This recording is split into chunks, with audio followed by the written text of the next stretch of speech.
ಎಲ್ಲರಿಗೂ ನಮಸ್ಕಾರ. ನಾನು ಡಾಕ್ಟರ್ ಪದ್ಮಾ ಪ್ರಕಾಶ್, ಮಕ್ಕಳ ತಜ್ಞೆ. ಈಗ ಮಗು ಹುಟ್ಟಿದಾಗಿಂದ ಅಥವಾ 1-2 ವರ್ಷದವರೆಗೂ ತಂದೆ ತಾಯಿಗಳಿಗೆಲ್ಲ, ಎಸ್ಪೆಷಲಿ ತಾಯಿಂದರಿಗೆ ಮಗುಗೆ ಏನು ಆಹಾರ ಕೊಡಬೇಕು ಅದ್ರ ಬಗ್ಗೆ ತುಂಬ ಅವರಿಗೆ ಕಾಳಜಿ ಇರುತ್ತೆ. ಮಗು ಹುಟ್ಟಿದ ಅರ್ಧ ಗಂಟೆ ಒಳಗಡೆ ಅವರಿಗೆ ತಾಯಿ ಎದೆ ಹಾಲು ಮಾತ್ರ ಕೊಡಬೇಕು. ಕೊಲೆಸ್ಟ್ರಮ್ ಅಂತ ಹೇಳ್ತೀವಿ, ಅದರಲ್ಲಿ ಜಾಸ್ತಿ ಪ್ರೋಟೀನ್ ಕಂಟೆಂಟ್ ಇರುತ್ತೆ. ಮತ್ತು ಮೊದಲಿನ 6 ತಿಂಗಳು ಎದೆ ಹಾಲು ಬಿಟ್ಟು ಏನೂ ಕೊಡಬಾರ್ದು. ಮಾರ್ಚ್ ಏಪ್ರಿಲ್ ಇದೆ ಮೇಡಮ್, ಸಮ್ಮರ್ ಇದೆ, ತುಂಬ ಸೆಕೆ ಇದೆ, ನೀರು ಕೊಡ್ಬೋದಾ? ಖಂಡಿತ ಇಲ್ಲ. ಸೊ ಆದಷ್ಟು ತಾಯಿ ಎದೆ ಹಾಲು ಕೊಡಬೇಕು.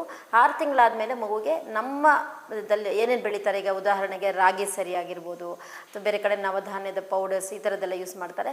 7-8 ತಿಂಗಳಾಗೋಷ್ಟೊತ್ತಿಗೆ ಮಕ್ಕಳಿಗೆ ಮೆತ್ತಗಿರುವಂತಹ ಅನ್ನ ಮತ್ತು ಬಾಯ್ಲ್ಡ್ ವೆಜಿಟೇಬಲ್ಸು ಅಥವಾ ಹಣ್ಣಿನ ರಸಗಳು ಇದೆಲ್ಲ ಕೊಡ್ಬೋದು. ಉಪ್ಪಂತೂ ಖಂಡಿತ ಆ್ಯಡ್ ಮಾಡೋಂಗಿಲ್ಲ.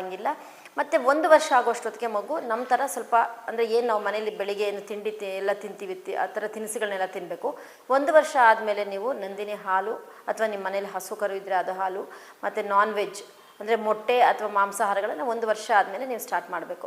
ಸೊ 2 ವರ್ಷ ಆಗೋಷ್ಟೊತ್ತಿಗೆ ಮಗು ನಮ್ಮ ತರಹ ನಾವು ಏನು ಬೆಳಗಿನ ಉಪಹಾರ ಸೇವಿಸ್ತೀವಿ, ಮಧ್ಯಾಹ್ನದ ಊಟ ಮತ್ತು ರಾತ್ರಿ ಊಟ, ಅಂದರೆ ಎಲ್ಲ ಅಂಶಗಳು ನಾನು ಇದರಲ್ಲಿ ನಿಮಗೆ ಪ್ರತ್ಯೇಕವಾಗಿ ಹೇಳೋಕ್ಕೆ ಇಷ್ಟಪಡಲ್ಲ. ಎಲ್ಲ ಹಣ್ಣು ತರಕಾರಿಗಳು, ಹಂಪಲು, ಸೊಪ್ಪು, ಮತ್ತು ಮೊಳಕೆ ಕಾಳು, ಈ ಥರದ ಪಲ್ಯಗಳು ಎಲ್ಲನೂ, ಮುದ್ದೆ, ಚಪಾತಿ, ನೀವು ಏನು ಯೂಸ್ ಮಾಡ್ತೀರೋ ಅದನ್ನೆಲ್ಲ ಮಗು ತಿನ್ನಬೇಕು.